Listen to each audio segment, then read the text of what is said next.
would first like to thank the Kingdom of Saudi Arabia and the custodian of the two holy mosques, King Salman bin Abdulaziz Al Saud, His Royal Highness the Crown Prince Mohammed bin Salman, and His Excellency Chairman of the General Entertainment Authority, Gia, Turkey, Al-Sheikh. This great event is being brought to you by Riyadh Season and the General Entertainment Authority, Gia, with Frank Warren for Queensberry Promotions, Bob Arum for Top Rank Incorporated, Eddie Hearn for Matchroom Boxing, Gold Star Promotions, Boxer, World of Boxing, and Sella. At this time, we would like to thank our great sponsors: Saudi Tourism Authority, Saudi National Bank, STC, Dr. Suleiman El Habib Medical Group, Saudia Airlines, New Mubaba Development Company, and Lucid Motors. A big thanks to our great sponsors. This great event will be shown in the UK and worldwide on DAZN, in the UK on TNT Sports Box Office and Sky Sports Box Office, and in the United States, the main event exclusively shown on ESPN+. Let's now get the grand arrival started. Our first two fighters competing this Saturday in a scheduled 4-round international lightweight contest. First, coming to us from Sucre, Colombia. His professional record, 3 wins with 2 defeats. Here is Jesus Gonzalez.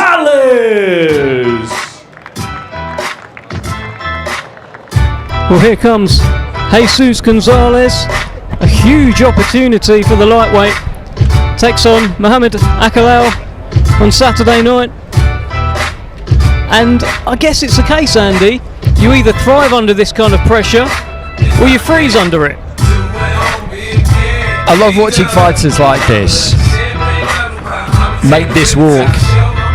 I just wonder what is going through their mind, because I don't know how much notice he's had for this, but he couldn't have imagined that this would happen. He'll have been watching this as a fan, but never in a million years would he have thought that he would get the call, and all of a sudden here he is. It must be a surreal experience. Well, he has certainly got the call. Let's hear from Jesus Gonzalez, who joins Olivia Bazagli. Jesus, this is a massive step up for you. How are you feeling right now that you're here in Saudi Arabia? Es una gran oportunidad para usted. ¿Cómo te siente aquí en Riyadh? Me siento muy feliz, gracias a Dios pues por la oportunidad. También agradezco a los promotores, a Arabia por abrirme sus puertas, y es una bendición enorme para mí estar acá. It's a massive opportunity for me. I'm just so thankful to be here, and thank Saudi Arabia for giving me this opportunity on the weekend. Are you excited to see what the next few days has in store for you? Usted está dando para todos estos días la conferencia de prensa. ¿Cómo? Es una para usted hacer toda esa ocasión con eso, es bueno. Claro, excelente para mí, es una wow, la verdad me siento contento. Yeah, it's excellent for me. Wow, just look at this. And just finally, Mohammed is obviously making his professional debut, so I suppose for you as his opponent, there's not really much to go on, is there? Para Mohammed es la primera pelea, so no he conocido mucho sobre ello. Yeah. Pues no, hasta el momento no conozco mucho a mi oponente, pero lo poco que he interactuado con él me ha parecido una excelente persona. No somos amigos, pero pues espero en un futuro establecer una buena amistad con él, y pues aparte de que sea mi oponente, aquí tiene un buen amigo. I don't know a lot about him, but he seems to be a really nice guy, and maybe in the future we can get to know each other a bit better, and he seems like a good guy. Thank you very much. Gracias. The translator there works for Queensberry. His name is Lou. He's in the Queensberry office and wears many hats. Let's head back to Thomas Tribe. This Saturday, here is mighty Mohammed Alakel. Well, here comes the debutant, born in Riyadh, trained by Joe Gallagher. A big moment in this young man's life, Matt. Yeah, I seen him training up there a few weeks ago. Joe was telling me, I think he had 6 amateur fights. Which surprised me because he looked like he'd had a lot more than that. You know, he's still pretty well schooled, and he's in a good gym up there with Joe. Lots of camaraderie, some good pros to learn from. So yeah, be interested to see his debut. It will be fascinating, of course. Born in Riyadh and Saudi Arabia, very much getting involved in this sport. It's wonderful to see. Let's hear from Mohammed Alakel, who joins Olivia. Mohammed, I mean, you're here. Obviously, you're based out of Scotland, but this is your home country. Now that you are here, how are you feeling? Try and sum it up for me. Yeah, I feel good. You know, all the hard work's been done. Now it's time to have fun and enjoy it. So yeah. Do you feel like this is your moment? It's your professional debut, and it made sense for your professional debut to be here? Exactly, representing my country and fighting my country. You know, debuting. It means a lot. It means a lot. I mean, you heard that some of the fans there making noise for you. Everyone in that arena on Saturday night is going to be behind you, aren't they? Yeah, I can't wait. I'm looking forward to it. Thank you so much.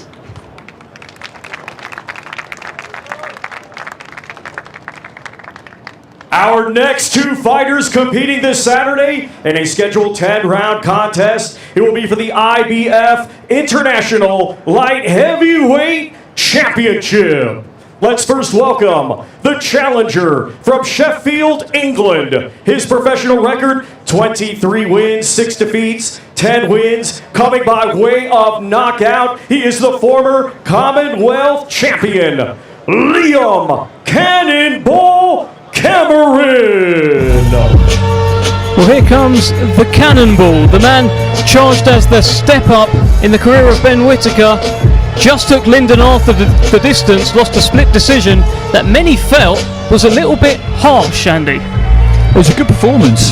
It was good to see him get that opportunity, and it was good to see him put in the performance that he did, and off the back of that get another call, because he's been through it, Liam Cameron. He had a 4-year ban for recreational drug use, which seemed very draconian, but he had to serve it, and serve it he did. He suffered some real personal heartache during that period as well, so it's been tough for him, and he's come back to boxing. He had to lose an awful lot of weight to get back to fighting weight, and here he is. Liam, we're here in Riyadh. Just try and tell how you're feeling in this moment right now. Can't put it into words. It's unbelievable. It's a beautiful country, and I'm just gobsmacked. I'm here, and I'm going to make the most of it and get this win. I mean, you've been on some journey. Can you believe you're almost stood here right now? I can't, it's all God's work. Everything's God's work, and I believe I'm here for a reason. Now, we mentioned Ben Whitaker. You know his style, his almost taunting style. You said that it gives him confidence, but it also gives you confidence as well, doesn't it? I'm from Sheffield. I've seen it all before. How's Saturday night going to go then? I've got to win, no matter what. Thank you very much, Liam.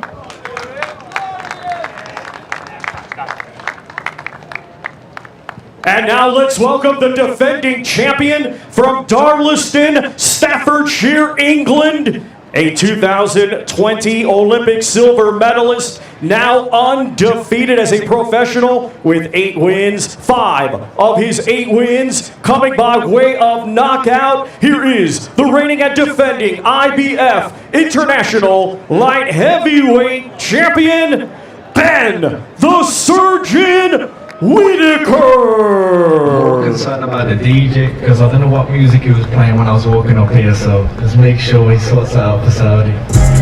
Well, here comes the surgeon, who looks happier with the DJ selection this time. The line at the top there was from the launch press conference, when his first answer was, I don't really care about what you've asked me, I'm not happy with the music. He's a character, he seems to ooze star quality, but this is an important fight, Andy. Very. It's the platform that he's craved since he turned pro, that he feels that he belongs on, and the signs are that he does belong here. He's gone down this route at the start of the career where people have been talking about either you'll love him or you hate him. I think people will just grow to love him, to be honest, because he's entertaining company, the confidence is real, but he's not really an arrogant person, to be honest with you, and the skill level, the ability level is definitely there. Well, let's hear from Ben Whitaker, who joins Olivia. here he is, Mr. Entertainer, coming out dancing. You've actually fought in Saudi before, haven't you? This isn't your first time. Yes, my second time. It's an amazing reception out here. The people are lovely, nice weather. Can't ask for more. Has it changed very much, or is it all the same? It's all the same for me, but it's getting bigger and bigger. They're putting on great shows, great fights. I'm happy to be a part of it. People talk about your style. I mean, your taunting style. You're not going to change for anyone, are you? Hey, there's many plans to my style. There's an A plan, B plan, C plan. But I'm just doing what I'm doing right now. Is this the toughest test of your career so far, do you think? I don't think so. We'll see Saturday. Thank you very much.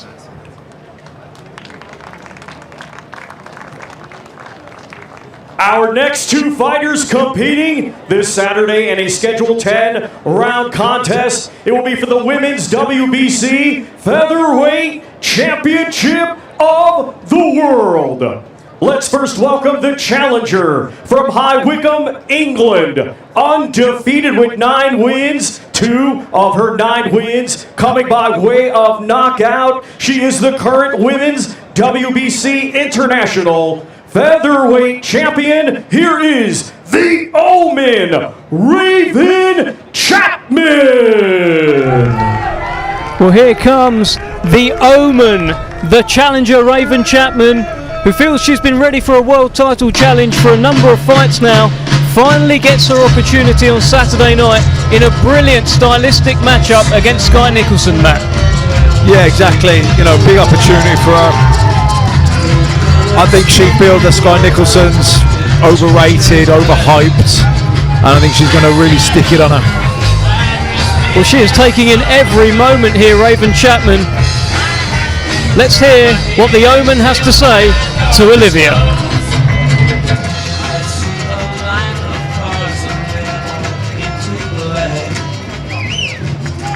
I mean, Raven, first of all, just great music choice. I wanted to dance along with that.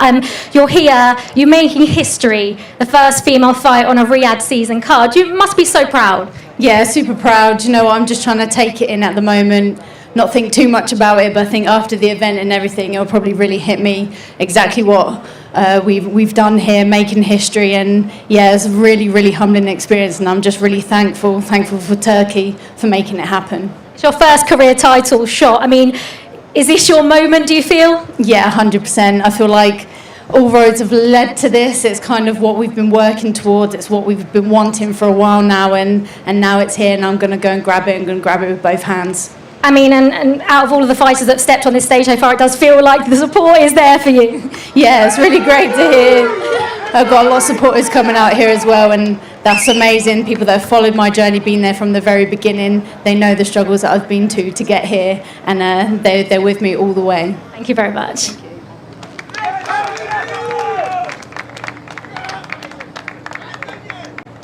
And now let's welcome the defending world champion, coming to us from Queensland, Australia. A 2020 Olympian, now undefeated as a professional with 11 wins, 1 win coming by way of knockout. Let's welcome the reigning and defending Women's WBC Featherweight Champion of the World, future undisputed, Skye Nicolson. I fly with the stars in the skies. I am no longer trying to survive. Well, here comes Skye Nicolson, once again introduced by Thomas Treiber as future undisputed. Carries herself like a champion. She believes that she will be too much for Raven Chapman on Saturday night. It's a brilliant fight, Andy Clark. It's a great fight. I don't think she's in any way underestimating Chapman. She'll know exactly what she was going to bring. People assume when you look like her, and it's the same with good-looking male fighters, that you don't really want to have a tough, hard fight, that you're not going to fancy it when it heads for the trenches. It's a lazy kind of stereotype because there's no evidence for that. Tonight has been absolutely unbelievable. I was singing along with you as you were walking out. Skye, being here, making history, I just spoke to Raven about it. It must be a really special moment for you both. Yeah, of course it is. We're making history. We're part of a really, really special and important movement. and I feel very humbled to be in this position. I feel like it's a very empowering position. I want to inspire the women and girls around the world, especially here in Saudi Arabia, and I have the chance to do that this week. I mean, every time I see you, Skye, yesterday at the media day, today, you just do everything with the biggest smile on your face. You're going to enjoy this week, aren't you?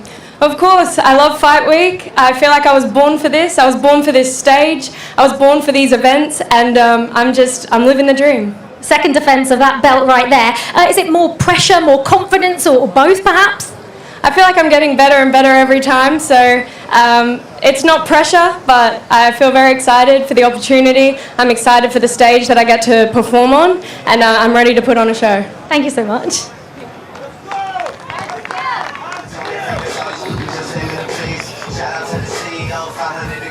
Our next two fighters competing this Saturday in a scheduled 12-round contest. It will be for the IBF Cruiserweight Championship of the World.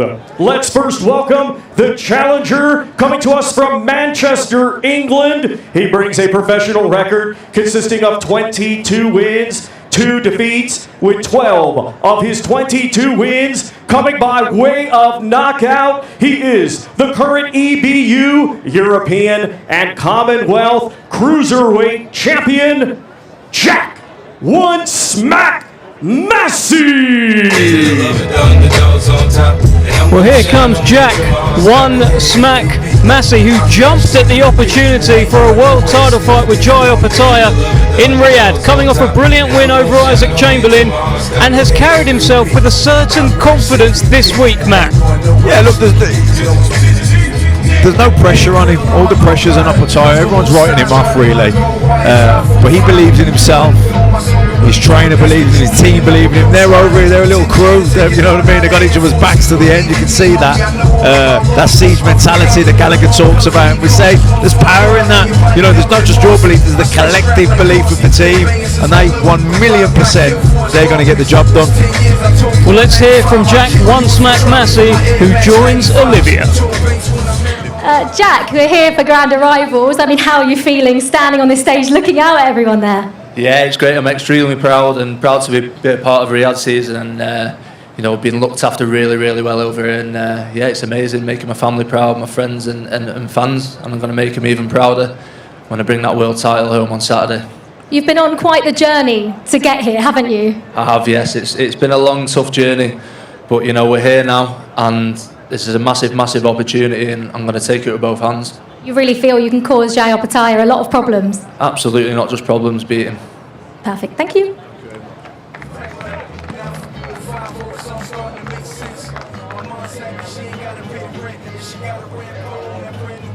And now let's welcome the defending world champion coming to us from Gold Coast, Australia.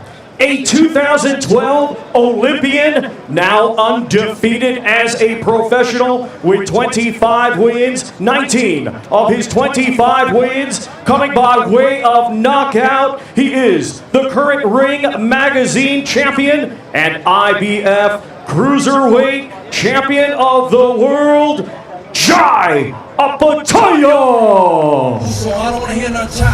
Well, he is seen by many as the best cruiserweight in the world today. He's a two-time IBF World Cruiserweight Champion, Ring Magazine Champion, and does well on Riyadh season events. He's got an intensity about him.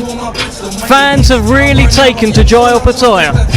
They have, and I think from all over the world they have. I think they like his kind of brooding intensity away from the ring too, because he is an intense dude, isn't he, Opetaia? If you spend any time in his company, that kind of resonates. Sometimes when I feel that, I worry for a fighter a bit. I think it can drain the tank. It can be quite difficult to live your life like that in the sport that demands you try and take emotion out of it as much as you can, but he seems to thrive off it.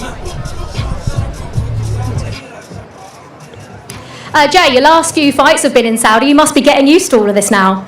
Yeah, I am, man. I love it. You know, it's like a second home now, so I'm excited to be back. What's your favourite part about being here? Just being a part of these Riyadh seasons, you know, they really raise the bar. This is like, you know, I feel like if you're not a part of the Riyadh seasons, you're missing out, so I'm honoured to be here. The guys up on the stage have just called you the best cruiserweight in the world. Did you feel any pressure with that label? Not at all, man. You know, we we've always had pressure. We live under pressure. So, you know, the 12th of October, we just got to prove again that we're the best. I know you have aims to be undisputed at this weight, perhaps even then move up, but all your focus, I assume now, is just on Jack Massey on Saturday night. Exactly right. We're not looking past him. You know, we've got a job to do, and we're looking forward to getting it done. Perfect. Thank you.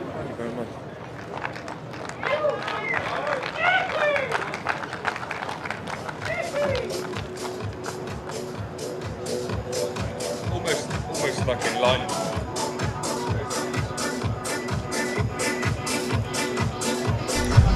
Well, that was Jai Opetaia. I'll tell you what, I liked Jack Massey's answer. Jack Massey was asked, do you think you're going to cause him problems? And he said, more than problems, I'm going to beat him. That was a good answer. It was, and you want to hear people say things like that. You want them to pick somebody up on that when they kind of unconsciously, I think, there from Olivia suggest that maybe this is a tall order for you, and he was quick to do it and just say, no, I'm here to win. And I absolutely believe that. I spent quite a lot of my time during fight weeks trying to work out whether people really believe they can win or not, because everybody says they can. Sometimes you buy it and sometimes you don't. I buy it with them. I absolutely think they do believe that they can win. They're under no illusions. It's going to be hard, but they believe they can win. Yeah, they know they're the underdog, and with that, you're in a nice position that the pressure's not on you; it's on the other guy. But he's not here to take part. He's here to win. You know, you can hear that in him. You can see it in him. And Jai Opetaia always gives a good interview, by the way, up there on the stage. I think he said, we live under pressure. I've heard him talk about things about, and you can see him now, he's loving it, but he talks about chasing pain in the gym. What a great thing to say, Matt. No pain, no gain. No pain, no gain. Look, and I think he's putting himself through the pain. And Andy, you mentioned, like, is he putting too much into it? Is he exerting energy? I just think that's how he is. It is. It absolutely is. It's a very individual thing. Some fighters thrive off chaos, don't they? They love a bit of chaos, and with the rest of us, we wouldn't be able to cope with it. But for them, it's just something they're used to. They're able to soak up. They're comfortable with it. You do what you're comfortable with, and what's comfortable for one person would be massively uncomfortable for another. I'd say he's one of those people. He has to train so hard because he wouldn't be able to sleep at night. You know what I mean? He's an intense guy, isn't he? Even fight week last time, you know, we're only a few days out from the fight, and most people were doing very little. Do you know what I mean? As little as possible. They just want to make weight, conserve energy. He had a good session on the pads in the gym. He was banging the pads. I was thinking he probably needs to exert that energy. He's that probably hyperactive of a person. He needs to get it off him. Do you know what I mean? But you know, in the fight with Breedis, actually, one thing I picked up on was I thought he wasted a lot of energy in some of those rounds. You know what I mean? He was over-moving, output, winning the rounds bigger than he needed to, and that's something that he's got to learn from and pace it better, I feel. Well, here is someone who's looking to win plenty of rounds on Saturday night. Indeed. Raven Chapman. Did you see all that? Your name was up in lights, your face was up there. I'll have to watch it back on the playback because I was too invested in the audience that time and playing my air drums. Not that well, but I was doing it. It looks like you've brought half of High Wycombe with you. There's some noise for you, Raven. Yeah, it's great. I've got some really good supporters, people that will travel anywhere in the world to come and support me, and it's showing here tonight in Riyadh. Andy, this is the fight right now for me in female boxing tonight. Stylistically, it's just perfect. What are you thinking? As I said earlier on, the closer we get to it, the more and more fascinated I get by it, because I do find it interesting, and we spoke to you about it yesterday, the tack that Skye Nicolson has taken fairly recently, I think, to really set that bar high in terms of the pronouncement she's made about what she expects to achieve in boxing. It's quite a bold thing to do, but I know that you don't buy it for 1 second, do you? No, not really. I find it something to try and convince yourself of it. You know, I'm super confident. I believe I could become future undisputed, but I don't need to tell everyone because I'm within myself enough to know I can achieve it and believe it. I don't need to convince anyone else because my boxing's going to do the talking. So you're not going to change your nickname to Raven, I'm going to beat Skye Nicolson Chapman? Well, you never know. There's still time, Dev. There's still a few days. Matt, you mentioned how like if someone got announced as future Undisputed and you're about to fight him, it probably winds you up a little bit. Of course it would. You know, what about me? Because without saying it, it means she's looking past you, looking past the challenge at hand. So I'd imagine that's put a. If anything, I see it as a ridiculous thing to do, because if you're looking past your opponent, you're going to get unravelled, you're going to come undone. So if you're really going to look past me on fight night, boy, you're in for a big surprise.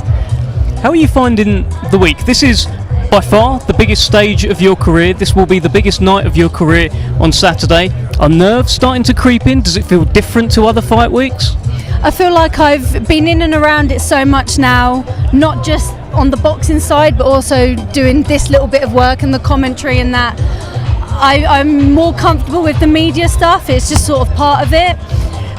What's different is obviously I'm in fight week now, so it's a bit more tiring. It's a different routine and stuff, so just taking it in my stride but enjoying it at the same time. And like I say, I've got a good team here. There's people here that are supporting me, so if I need anything or anything like that, they're here, they're backing me. I don't need to worry about a thing. Well, Raven, you go and take it in your stride. Best of luck to you. We'll let you go. Thank you. Cheers. Raven Chapman, the Omen, the challenger on Saturday night, challenging at last for the WBC World Featherweight Championship against Skye Nicolson. And I think we're going to be joined very shortly by Skye Nicolson. So brilliant fight, two brilliant fighters, two unbeaten fighters. And let's not forget, this is the first World Championship female fight in Saudi Arabia. And here comes Skye Nicolson. Hello. Hello. How are you? I'm good. How are you? Very good. You look like you were having the time of your life up there, Skye. I know, but I'm so scared and I'm faking all this confidence. That's what she thinks, by the way. She thinks all of this isn't real, Skye. Is it real? She'll see on Saturday night. Andy, what are you thinking? I find it really interesting. It's quite a new thing, isn't it? I think. I mean, I'm sure you've always believed it yourself, but to go really public with it recently, the Future Undisputed thing, which I think you said to Thomas at the press conference, and talking about wanting to go down or believing you will go down as one of the greatest female fighters of all time, it's bold. It puts some pressure on you.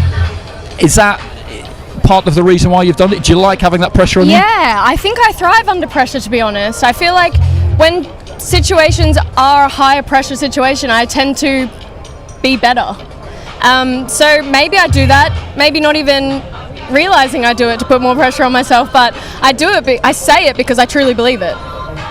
Stylistically, Skye, she's not going to leave you alone on Saturday. That will be very much her plan. Aggression, get on top of you. Are you ready for that kind of fight? I'm ready for anything, absolutely anything. I think every opponent goes in with that same game plan, and it hasn't worked for anyone else, so I don't know what else to say to that.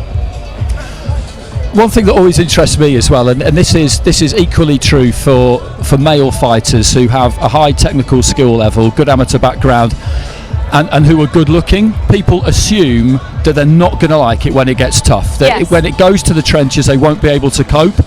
And you get tarred with that brush too, I think. Now, it's to your credit that your fights haven't gone there. Is there a bit of you that wants that to happen so you can show us all that you can do it? People have been asking me that. I feel like I do want to be in fights where I have to bite down and fight, but I'm not going to force myself to be there if I don't have to. If I can win the way I win without being in a dogfight, I'm going to do that. I'm not going to give them an opportunity to prove to people I can fight as well. I know I can fight. My team knows I can fight. And if I have to fight, I'll fight. But if I can outbox them and make them look silly, why would I get involved? I'm staying pretty, I'm keeping my brain cells, and I'm putting money in the bank. Tell us about the occasion. Yeah, I mean that's everything. Matt, if you're a fighter, you want to do all of those things. Stay pretty, have the money in the bank. And be able to count the money at the end of the day as well. Count it too. Exactly, and save that fight for when you need that fight, because that day, you keep winning, it probably will come. So you don't, the longer you can hold that off, the longer your career is going to be. What about the history? Skye, you are making history on Saturday night. First female world title fight in Saudi Arabia. It's a lot. It is a lot. I feel like it's a very empowering position. I feel like we have the opportunity to be on a world stage to inspire the next generation, to inspire young girls, women who are going to be here from Saudi Arabia in the crowd watching and thinking, wow, that could be me. And I feel like that's such a cool position to be in. Meeting young female fighters out here in Saudi Arabia over the last few days has like honestly been the most amazing feeling. It means more to me than these. And to know that I'm making a difference and making an impact in people's lives like that, I feel very humbled and very honoured to be in this position. What's your perfect Saturday night? And still, by any means necessary. I've had probably the best camp of my career. I feel like I'm boxing the best I've ever boxed in my life, and now it's just time to make it happen and put it all together on Saturday night. I thought you were asking just in general there for a second, and the chatter just kind of, where's it gone, Dev? Skye, we'll let you go. Thank you so much. Best of luck to you. Thank you so much. Thanks, guys. Let's head over to Thomas Driver. Gentlemen, our grand arrivals continue here in beautiful Riyadh, Kingdom of Saudi Arabia. Our next two fighters competing this Saturday in a scheduled 12-round contest. It will be for the vacant IBO Middleweight Championship of the World. Let's first welcome, coming to us from Białystok, Poland. He brings a professional record consisting of 25 wins, 2 defeats, 2 draws, with 8 wins coming by way of knockout. He is a former world title challenger. Here is Kamil Szeremeta. Well, here comes Kamil Szeremeta, former 2-time world title challenger. The 2 blotches on his career are indeed those world title challenges, Gennady Golovkin and Jaime Munguia, back-to-back losses, but he's rebuilt a bit, he's rebooted, and he takes on Chris Eubank Jr. on Saturday. He's got good credentials. You outlined them there. He's been a European champion. You know, that's a very, very solid belt to win. Matt's won that a couple of times. He's challenged for world titles against really good fighters as well. Not many people, even as he was getting a bit older, were queuing up around the block to fight Golovkin, but he did it. He went in there and he gave it a crack, and he will give himself a good chance. He is coming towards the end, though. I think that is fair to say. Well, let's hear from Kamil Szeremeta, who joins Olivia. Kamil, you're here in Saudi Arabia. How does it feel? Bardzo się cieszę, jestem tutaj pierwszy raz. Mam nadzieję, że w sobotę dam się wszystko, wygram walkę i będę miał okazję tutaj jeszcze raz przyjechać. I'm very happy I'm here. It's my first time. I hope I'm going to win on Saturday and I will be able to come here again. I mean, you're undefeated in your last 6 fights. You must be full of confidence coming into this. Jesteś niepokonany w kilku ostatnich walkach, musisz być pewny siebie. Mój plan taktyczny, wchodzę, robię robotę i schodzę jako zwycięzca. My plan is simple. I want to go into the ring and go out as a winner. How do you feel you can hurt Chris Eubank Jr.? Once again, please. How do you feel you can hurt Chris Eubank Jr.? Wiesz, że możesz go uszkodzić. No. Z trenerem mamy taktykę, nie chcę za dużo mówić, bo to jest bez sensu dużo mówić przed walką. W sobotę się przekonacie. We got our own tactic with our trainer and we're going to show you on Saturday. Thank you so much.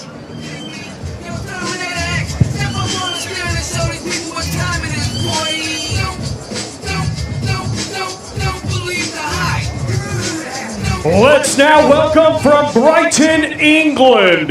He brings a professional record of 33 wins, 3 defeats, with 24 of his 33 wins coming by way of knockout. He is the former British champion and former IBO super middleweight world champion, Chris Eubank Jr.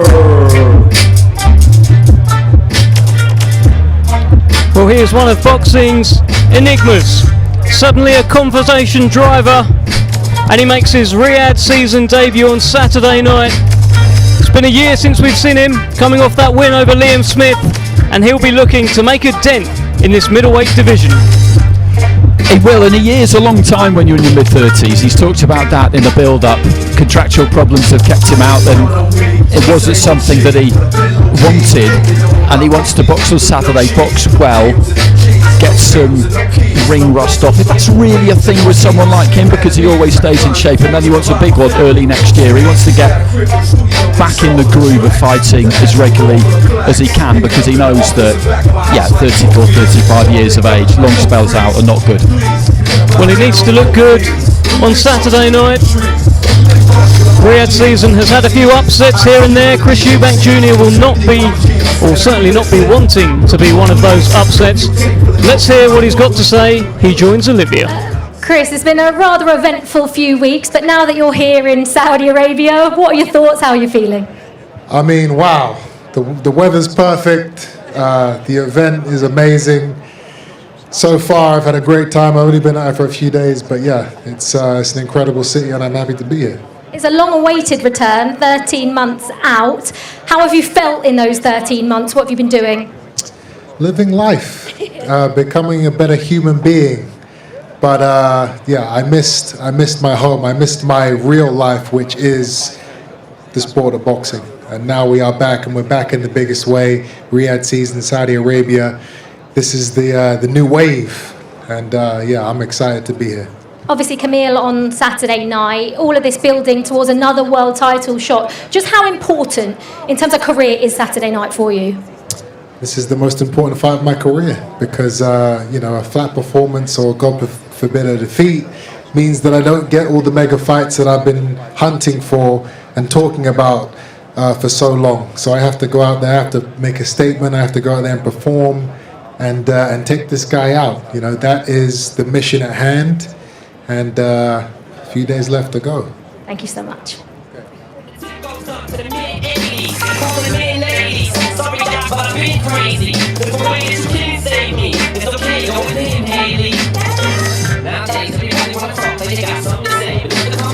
Our next two fighters competing this Saturday in a rematch. It is scheduled for 12 rounds. It will be for the British Commonwealth and WBA International Heavyweight Championships. Let's first welcome the challenger, hailing from Burton-on-Trent, Staffordshire, England. He was a 2020 Olympic bronze medalist and now is a professional, undefeated with 8 wins, 1 draw, 6 of his 8 wins coming by way of knockout. Here is Frazer, the Eraser Clarke. Well, here comes the man who was once upon a time known as Big Fraze. No more, he is Frazer the Eraser Clarke, and he'll be looking to erase this history with Fabio Wardley, put the rivalry to bed on Saturday night, but he needs to do more than he did in the first fight, Andy. He does, they both do. I think he'll look at the first fight and he'll feel that he maybe lost his shape a bit towards the end, but that was due to fatigue, due to exhaustion. If he can hold that technique together, then he gives himself a better chance of winning the fight. But that's a lot easier said than done, because when you get into that kind of dogfight that he was in, keeping that form is a challenge, particularly that way. It certainly is a challenge. He's taking in every moment up there. Let's hear what Frazer the Eraser has to say. He joins Olivia on the stage. Frazer, you're here in Saudi Arabia. Just first of all, what are you making of all this? Yeah, it's a little bit different, but I've been here before, not fighting. But yeah, I'm glad to be here, enjoying every second of it, soaking it up, all building towards Saturday night. You've said these moments, these occasions, these events are what you live for. Of course, this is, I'm living any boxer's dream, right now to do this. I'm living my dream, so Saturday night, that's what it's all about, getting there, getting a result. But all these moments, one day we'll look back, because it'll be over before you know it. I mean, there's so much respect between you and Fabio, contender for Fight of the Year. I mean, everyone here and everyone watching will be hoping for another contender of Fight of the Year. Are you going to give that to us again? I think mine and Fabio's styles gel, and I think anytime you see us in the ring, you're going to see fireworks. But of course, there's respect. We had 12 brutal rounds. Like he said, round 13 Saturday night. Thank you so much.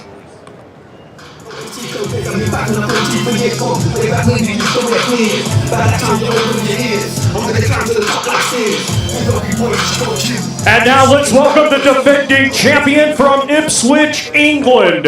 Undefeated with 17 wins, 1 draw, 16 of his 17 wins coming by way of knockout. He is the reigning and defending British, Commonwealth, and WBA International Heavyweight Champion, Fabio Wardley.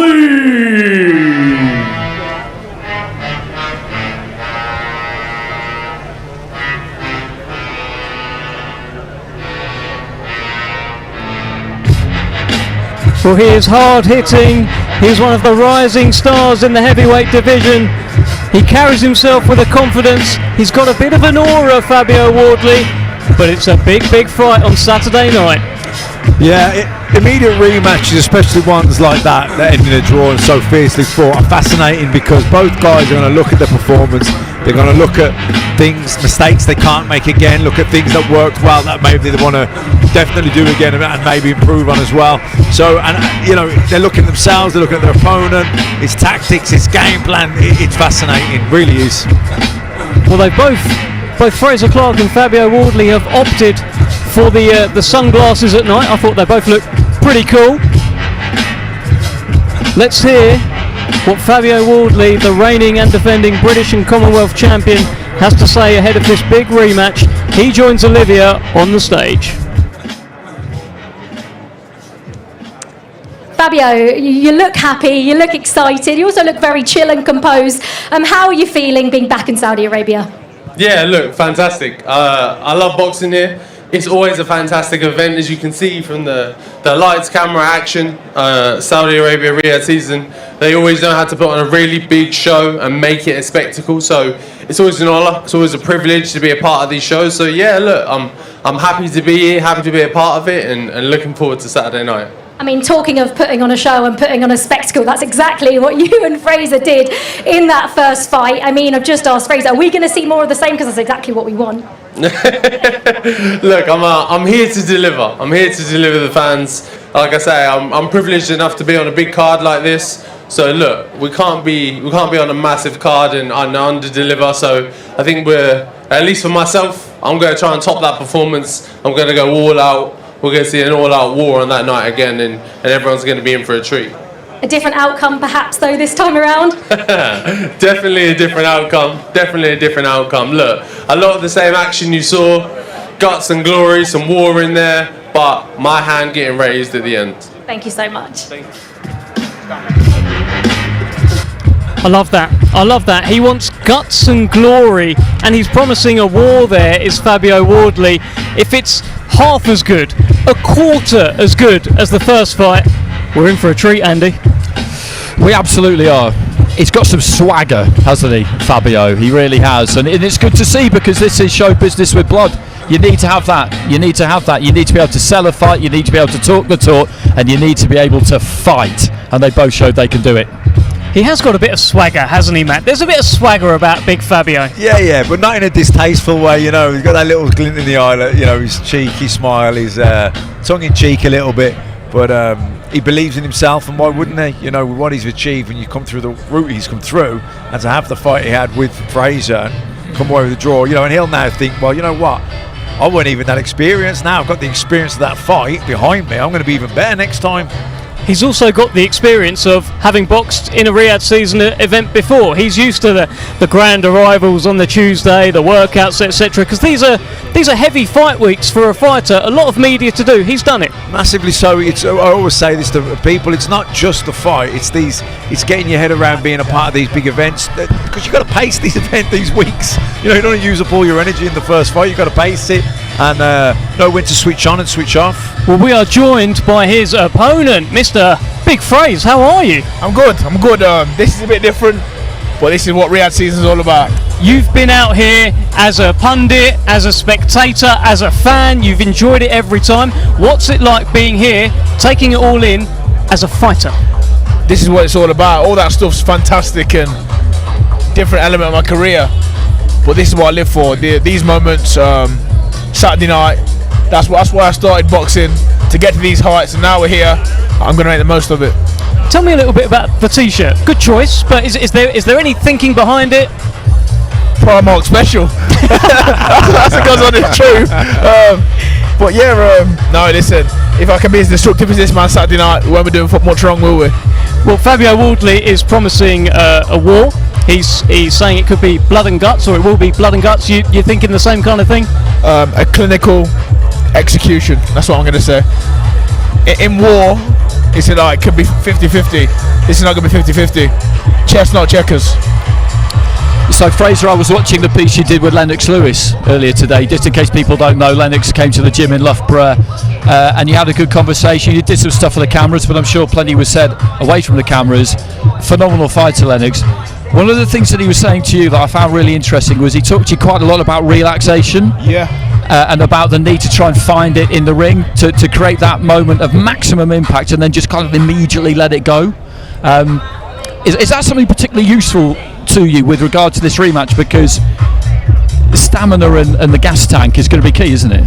It really is. I mean, we spoke a lot about handling fight weeks, to be honest, and he said it's almost like, when you go in front of the cameras, we build fights, we put on a bravado as such, and then in between, this is the only time you guys are going to see me today. After that, I'm very relaxed, I'm chilling, and it's sort of like the fight. There's moments high intensity, and there's moments where I'm going to be a bit more low intensity, and I'm going to learn to. Well, you do learn as you get more seasoned in the pros.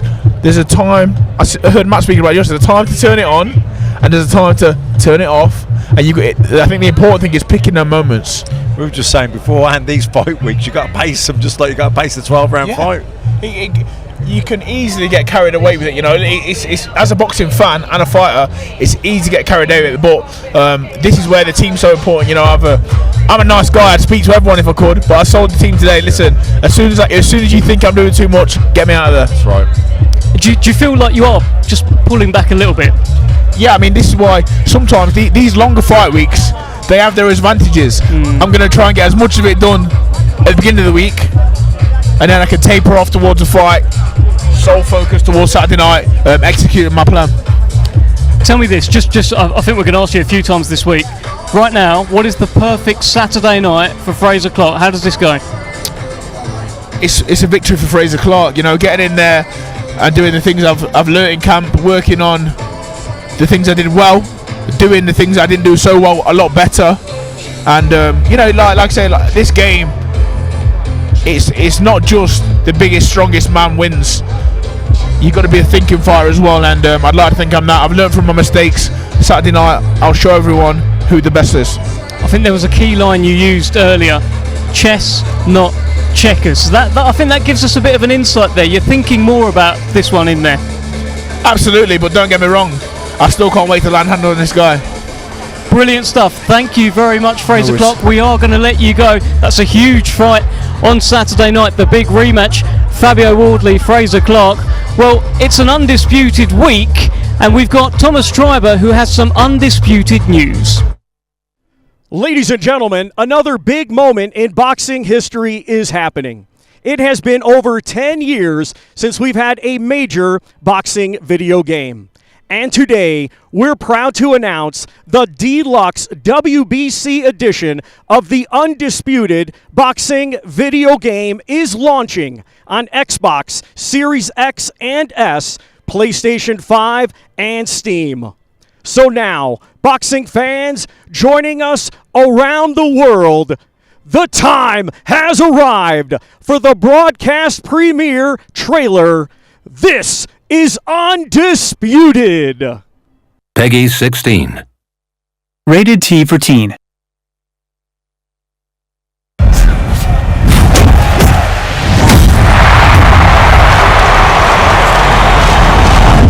Champions are not born. They're forged. The world is watching. Crowned in the ring. It takes the heart of a lion, the mind of a strategist, and the soul of a warrior. Every challenge is an opportunity. What a masterpiece tonight! How is he still on his feet? Every setback, a lesson. It demands an unbroken will that refuses to bow. Do you believe this? This is not just about winning. This is about turning the ordinary into the extraordinary. Building a legacy and becoming undisputed. And it's an instant classic. Undisputed. Available now.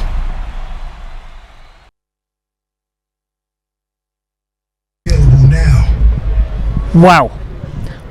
Listen, I haven't played my PlayStation in probably about 10 years. I'll probably have to get the new PlayStation, but I'm coming out of retirement. I'm playing. If anyone wants it, they can get it. I'm going to become a world champion at Undisputed. Do you want it? Do you want it? Daley Thompson's track and field got my best years. but it looks great. It does look great. That looks great. Come on, so man. my computer playing skills go back to Super Nintendo's Mario Kart. I'm well in the dark ages.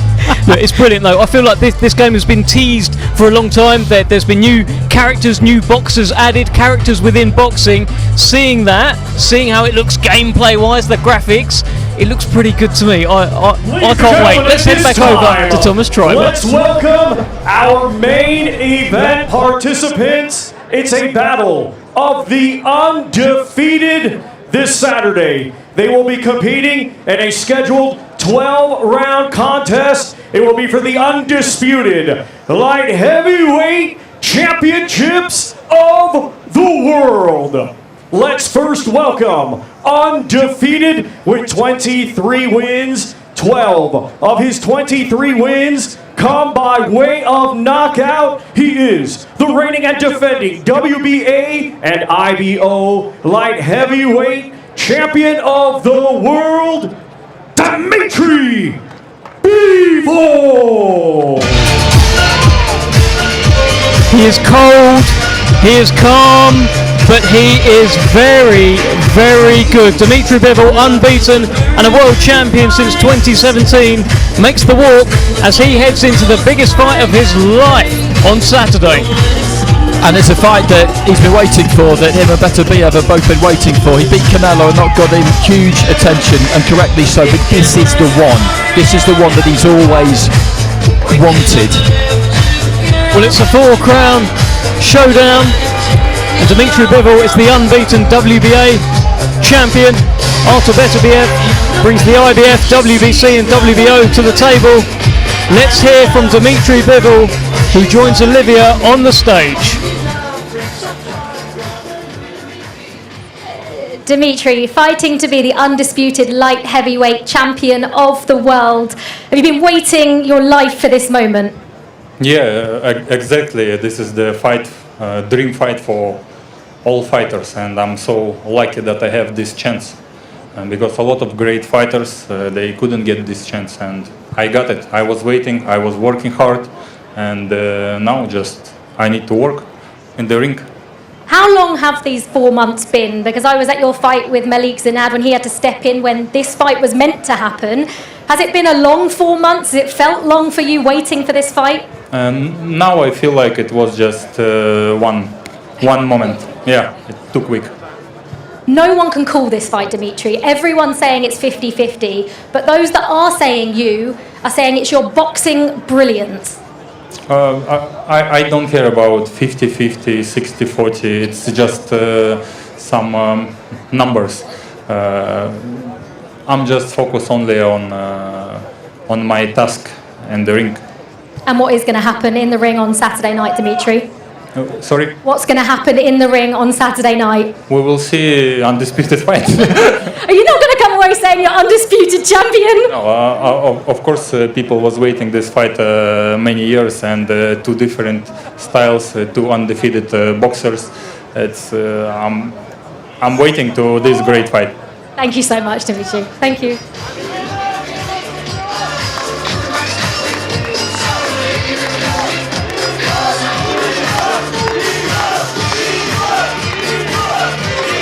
And now let's welcome a 2012 Olympian, now undefeated as a professional with a perfect record. 20 wins, all 20 wins coming by way of knockout. He is the reigning and defending WBC, IBF, WBO, and Ring Magazine Unified Light Heavyweight Champion of the World, Artur Beterbiev. Well, he is the most destructive force in world boxing. 20 fights, 20 wins, 20 knockouts. He looks mean, he looks nasty, but he's not. He's actually a pretty nice guy. He's been in that ring though, a scary, scary guy, you know, frightening power. But it ain't just the power, he's a lot more than that. He's technically very good, his ring gentlemanship, his footwork, pacing it so well.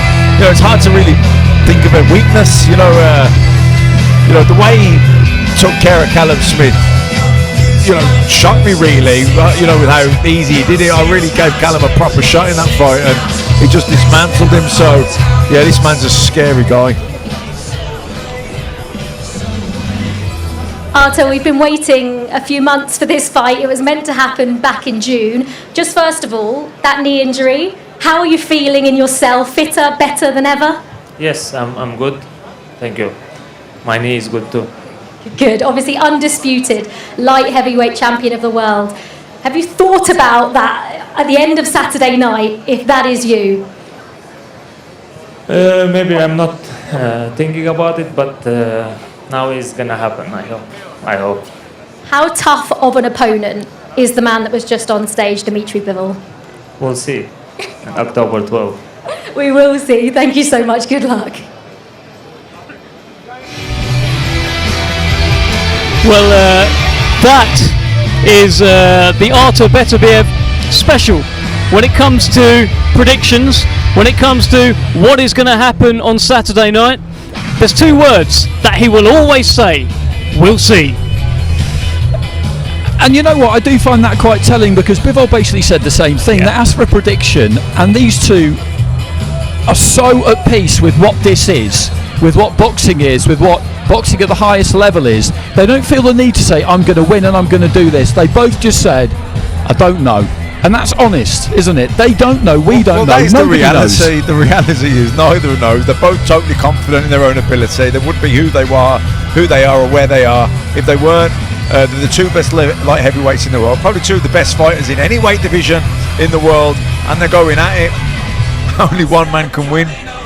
As it's getting closer, are you changing your mind at all on your pick? Like, have you been flip-flopping at all? Like, what are you thinking? It does change. I wouldn't say it changes on a daily basis, but it does change because they're just so well matched, and you can make a case for either one. And whichever case you make for one, you can counteract it with a convincing argument for the other one, and that's why it is such a fascinating fight. Well, we are joined by a fascinating character.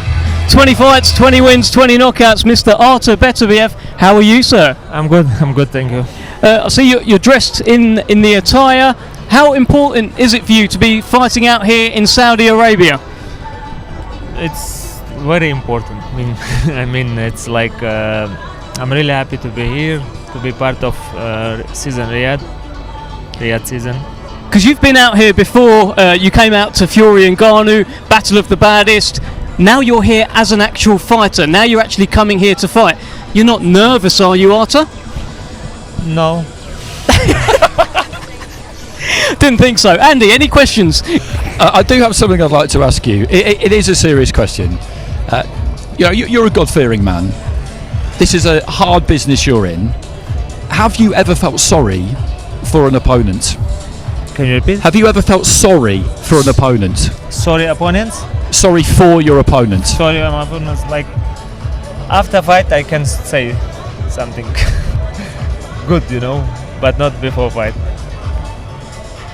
Dmitry Bivol is asked for predictions, just like you are asked for predictions. Neither of you will give us predictions. Why will you not give us predictions for Saturday, Artur? I never did that, and I'm just continue. I'm not predictor. I'm a boxer. You've known Dmitry for many years. Maybe you didn't know him so much when he was younger, but he's always been around. Do you see him as lesser than you? No, I'm not seeing him less than me, not bigger than me. We'll see him in October 12th. How happy will you be to be the undisputed light heavyweight champion?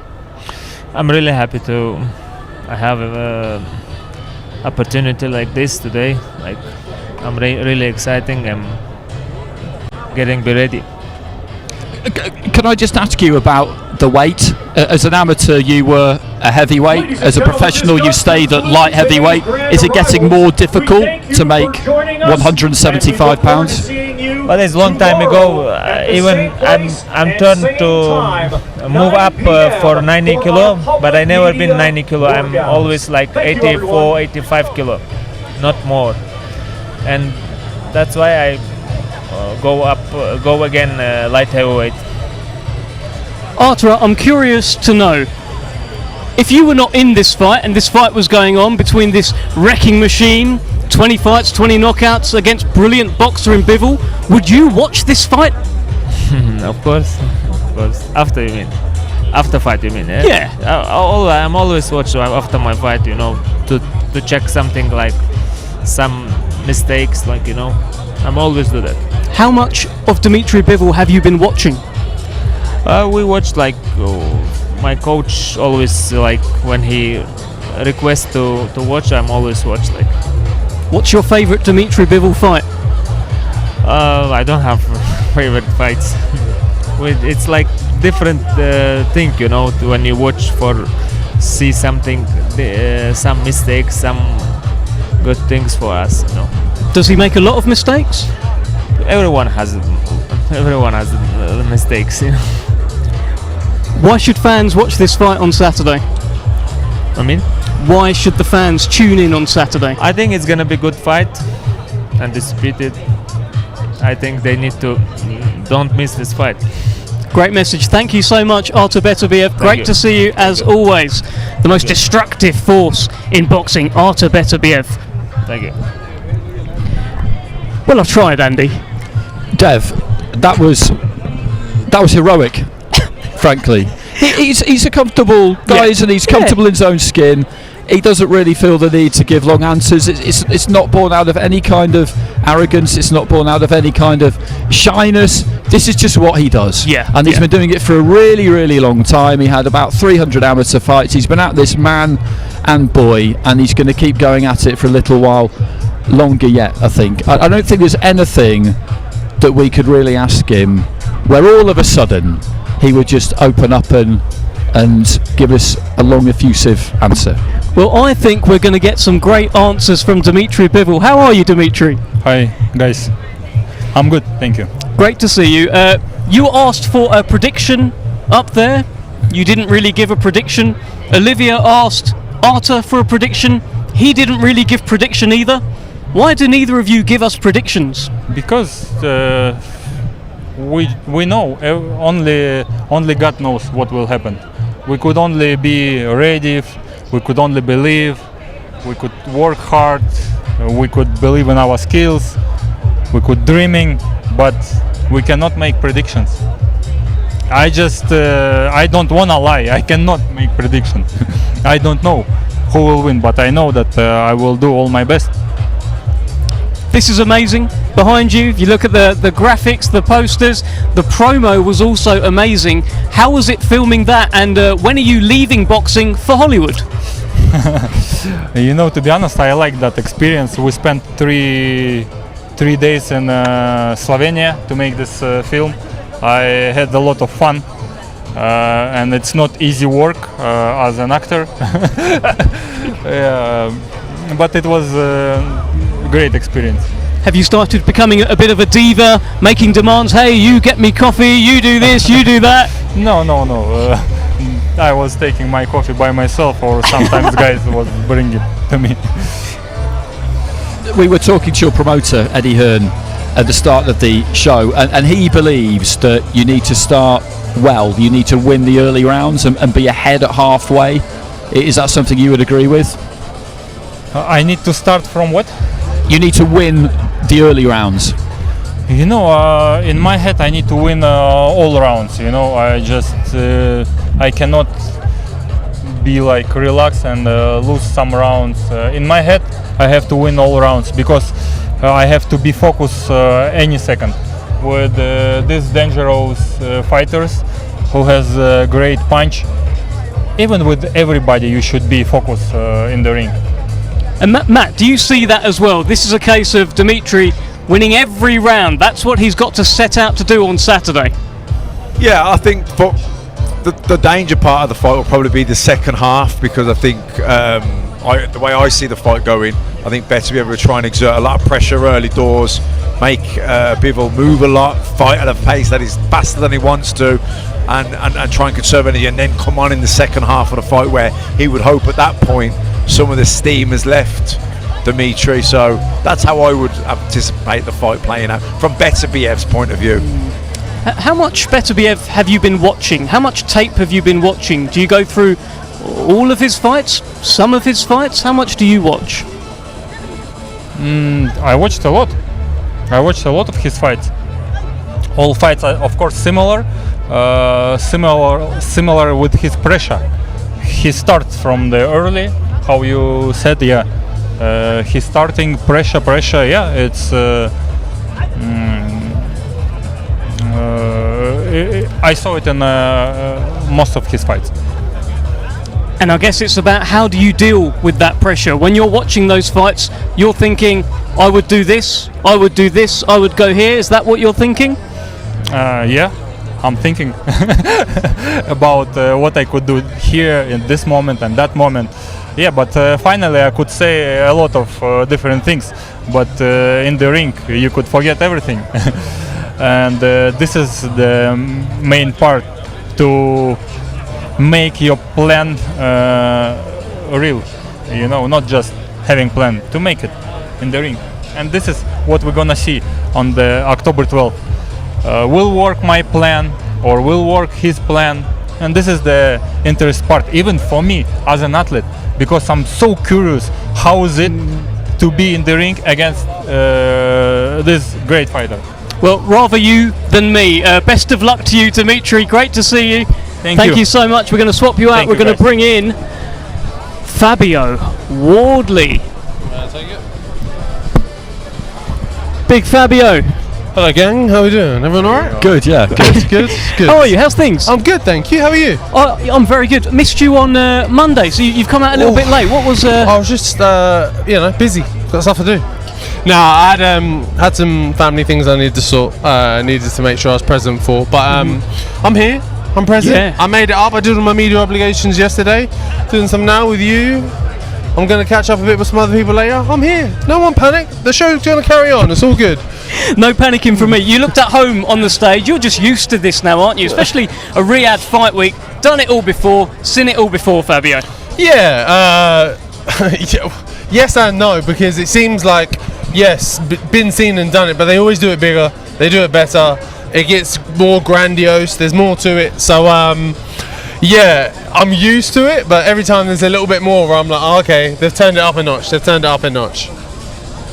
Can I have a look at the bridge of your nose? Because there's been quite a lot of chat. There's been quite a lot of chat about the bridge of your nose. I'm not a doctor. How is that, basically?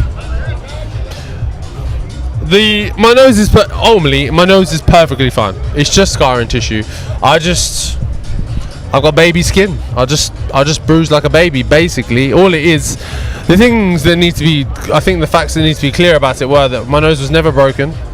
My nasal, my breathing or something was never obstructed at all. Immediately after the fight, a day or two later, I had it looked at by a professional plastic surgeon who looked at my nose, who then inserted a bunch of internal stitches to really pull it all together. So ultimately, it's just scarred over. That's all it is. It's the same as if I had a scratch on my arm that's scarred over. It's not any different. And ultimately, who cares? Like, if we're being realistic, who cares? If my nose goes again, who cares? I've got a split, it goes down my face a bit, great, no worries. Crack on. Am I going to stop? Am I going to call it off? No, we're going to keep it moving. No, and it's not going to run into your eyes. That's It'd be exactly. a lot worse if it was a bad cut. That's the main point. That's the main point. I think. I know it's a big deal, and you look at it, and look, it's a bit darker. I don't know what camera angle you can see. And it looks like, oh, it hasn't healed at all, it looks really bad, but that's not the case at all. It's perfectly healed, it's had a long time, it's been surgically looked after by a professional surgeon. There's nothing more to be done with it than just try not to get punched in the face as much, basically. That's the only thing left to do. No, I guess, like you say, you do what you can, and then it is what it is. You can't worry about it now. You're going to get punched in the face. It might open up, but if it does, it does. Yeah, You'll exactly. deal with it. And the same thing you said as well. It's not above the eye, so it's not a worry. It's going to dribble down my face. All it's going to do is make for better camera shots for you lot. You're going to clip it all up and say it was a carnage war, the brutality. Look at it all. So that's all it really matters. That's exactly right. It's not going to be. It's not a big thing. I'll just get it stitched up again and go again.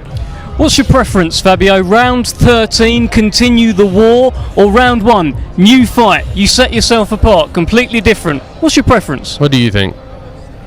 You look like someone who fancies a bit of a ruck on Saturday night. Look, man, I'm not in the fight game to tickle no one. I'm here for war. I'm here. It's in the name. The proof's in the name. First of all, Wardley. I'm here for a war. I gave you a war first time. And look, and then even in that fight, I think I had a lot of success. Oh, well, actually, I've looked the film back a lot of times over, and I did have a lot of success.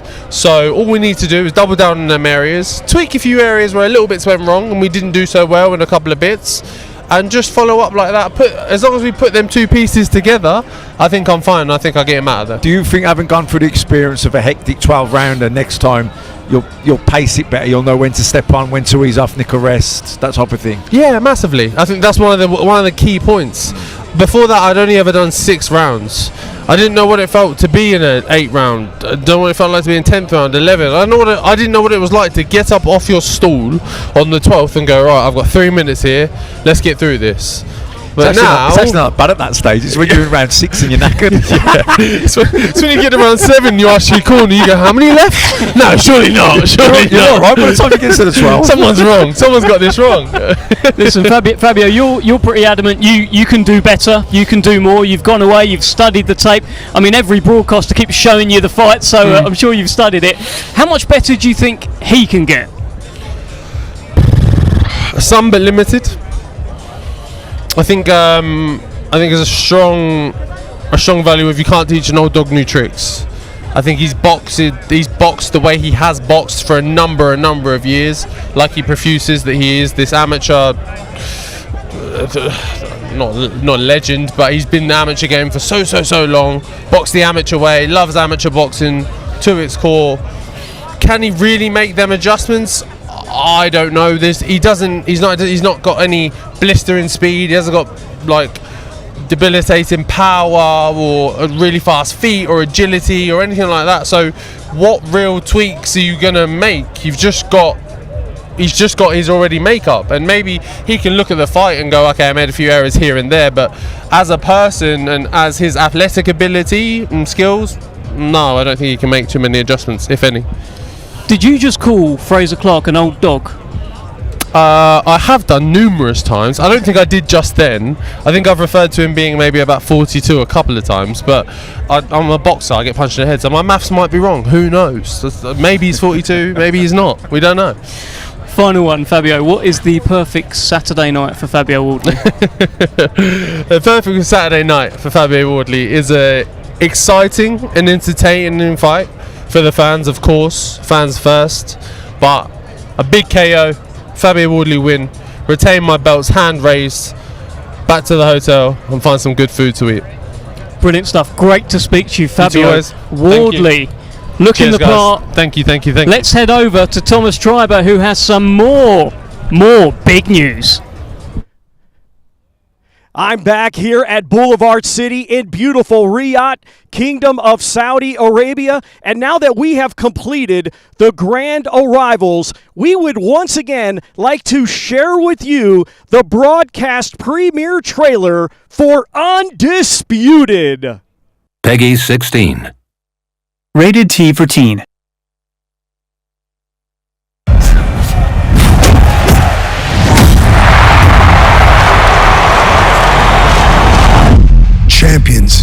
not born. They're forged. The world is watching. Crowned in the ring. It takes the heart of a lion, the mind of a strategist, and the soul of a warrior. Every challenge is an opportunity. What a masterpiece tonight.